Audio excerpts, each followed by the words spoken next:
Obviously, our purpose today has been to receive past minutes and consider two items. The two main items we're considering, although I will go with the third, is the retirement of the Chief Executive. You've all read the papers, and you'll see that set out on pages 50 to 36, with recommendations on page 19, and obviously some recommendations that we'll be looking at presently. We're also looking at the retirement of the head of special services. That's set out on pages 37 to 58, with recommendations on page 40. And I think everybody will probably know now that since this was penned, the Director of Resources has also tendered resignation. And I should imagine we will want to look at that perhaps together with a second item. So that's the gist of it. That's where we are and what we're here to do. We aren't asked in either case to actually make any of those decisions, only to establish the appointment panels for the purpose of getting on with it. So if we're all happy to proceed, I think it would be appropriate to ask Chris Miles to give us an outline. Oh yes, are there any declarations? Doesn't mean there any. Oh yes, I did mention that we had the minutes. I take it you've all seen the minutes, so we'll be voting on. Yeah, well, I was near it anyway. Okay, so we get on with the main business then. Thank you, Chair. The first substantive item is concerning the appointment of the Chief Executive and Head of Paid Service, including Returning Officer and Electoral Registration Officer. For the purpose of brevity, I will refer to this post as Chief Executive from here on in, rather than adding in the additional responsibilities of the role. The report outlines the issues for consideration by this committee, and they're detailed on page 15, paragraph 2.3, where we work through setting up the appointments panel, determination of whether to use recruitment consultants, determination of whether to use professional advisor for the panel, the salary for the role, and job description, person specification, and selection process and timetable. In dealing with those issues, there are a number of recommendations, and the recommendations are outlined in paragraph 14.1. So, Chair, my suggestion is that you take those recommendations for this particular post step by step through the recommendations of paragraph 14.1. Okay. Now, Jeff, you're the first one behind. Thank you. It's a bit before we get to the recommendations, really. And a couple of questions around because again, 18 page 18, item 5 talks about other options considered. And it says all options outlined in this report, which actually doesn't cover some of the options I could think of. So I think a couple of questions really is have we thought as an option, because those are discussed, whether we need a chief executive at all, but troika if you like, of strategic directors. So do we need a chief executive? Is there any potential for sharing a chief executive? So if the decision is we need to have a head of paid service, there has to be a person above the other three, then has there been any discussion about the potential for sharing a chief executive? I know at one time the administration was keen on sharing services, so I wonder whether this was in fact a perfect opportunity for us to think that through. So equally, when we talk about salary, and I won't talk numbers obviously, but it talks about the salary as per this somewhere between 122 and 135. But of course, it doesn't talk about, so it doesn't even mention the job description, to be honest, about the returning officer and the election registration officer. Now, as I understand it, things might change, that whoever the returning officer is, and the election registration officer, there's what's the right word, but there's certainly an allowance that is a fee, there we go. There's a fee that is paid to that particular individual, which I don't know the amount, but it certainly might impact in terms of when we I noticed one kindly put in what chief executives get paid in the North West. But I don't know whether that included the electoral registration and return officer fee. So in terms of the overall package that people will be invited, or we'll be invited, if we decide we wanted our own chief executive, but prepared to listen to the arguments backwards and forwards. In terms of the salary arrangements, there's certainly that fee should be put on. I would suggest as well that the roles are, in terms of the job description, it would be quite useful to see the returning officer in electoral registration tasks listed in the job description, so it seems to be in there. Just throw that in as before we get into that recommendation. I think possibly making a proposition, we change it. Sorry. Are you making? Well, I'm starting a conversation. I was hoping to hear some discussion backwards and forwards, then maybe a proposition might emerge. What's your other point of view there? Phil? Yeah, well, obviously Jeff's this has been trailed, some of these questions have been trailed in the press.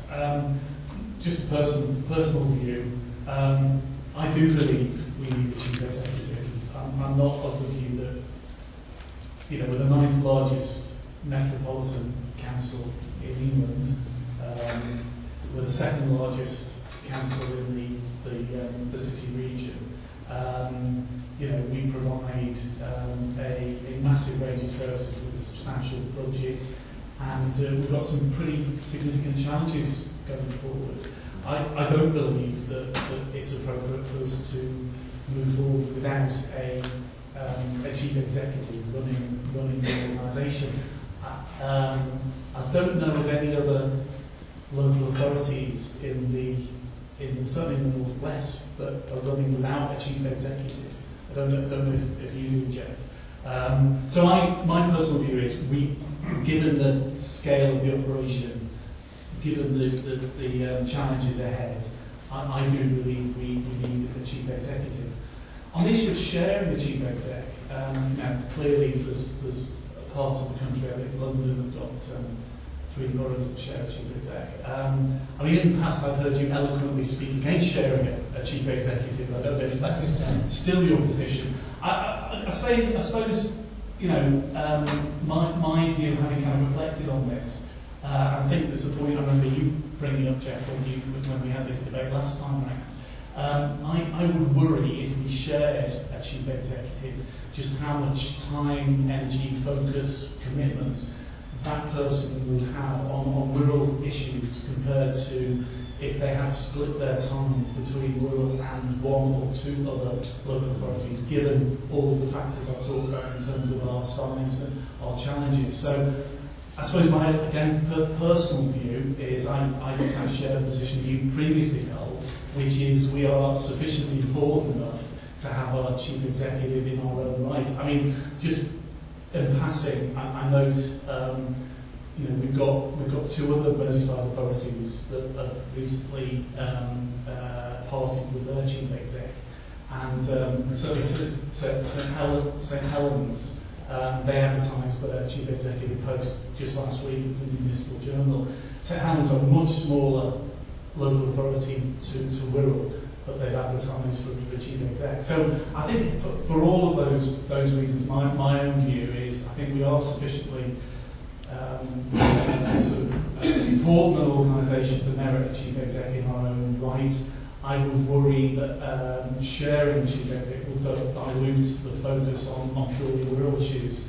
And I suppose on reflection, I would want our chief exec just to focus 100% of their time on challenges that we've got and moving us forward to being an excellent organisation. So that's my view.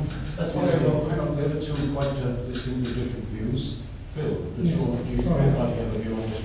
You mentioned something that was the 3rd point when you came in, and I wanted to understand what was said as the 3rd point when you came in, about somebody else going, leaving, whatever, retiring. I'm not sure I heard that correctly, so if I can be told that so I can actually hear it, I'd be grateful. Certainly. Yes. Since this was mooted, we've become aware that the Director of Resources has also tendered resignation and will depart from us 151. That's what you. Right, yes. Right, I was aware So of... obviously that's not quite the same as the first item we were reading. It will be more akin to the second item. Yes, I was aware of certain matters to do with that, but not aware of the situation. So, what I'm puzzled about, what I'm trying to look at is things in context. First of all, people will probably take this wrongly, but I'm not sure that the job that was set upon 2.25 years ago has actually been completed. So we're left a little bit up in the air with unfinished business, unfinished work. So that tends to suggest there's a scale of problem to be addressed because Will's problems haven't been solved. So that leads me to say, well, we need somebody who can do it. And therefore, I understand the point about having enough time to do the job, especially with the difficulties that I see lower down the pecking order. Now, those difficulties lower down the pecking order I rehearsed many times at the improvement board, so I'm not going to rehearse here in public. Second thing that does strike me, though, more powerfully, is that we're not the size of organisation and workforce we were 3 years ago. Nor have we got the structure that we had 3 years ago. When we had, as I understood it, embarked on a savings exercise at the top of the organisation, which was put on hold, while people lower down have had the pain and so on. And therefore there's a lot of unfinished business and still work to be done. That leads me to ponder on the pressures on staff, no doubt. And to try and summarise things, we've been busy urging people to leave and also degrading. And from what I read in emails from staff and what I read elsewhere, we've done various degrading exercises having brought consultants in that mean the people lower down are getting there. Therefore, I then think about the representation we've had over many years now about the difference between the top of the organisation and the people at the bottom. What the difference is, what the number of times the top salary is compared to the bottom. And that leads me to suggest that we need to do a bit more work on this. And that's why I thought the terms of reference in Appendix 5 weren't comprehensive enough. Now, my version of Appendix 5, which is going to page 35, would be say that, because in that section we refer to the market, the size and the scope. I'm trying to go and find the right phrases. It's in clause 1 of Appendix 5. Am I reading from a public document? I think I am, just to check. Yes. So, that all equally could read the changing market, the reduced size, and reductions in the size of the workforce and revised downward grading of staff, if it was to be fully comprehensive. We've been given figures for the councils in the North West, and I'm not sure that's in the public domain as well. And that's about the North East.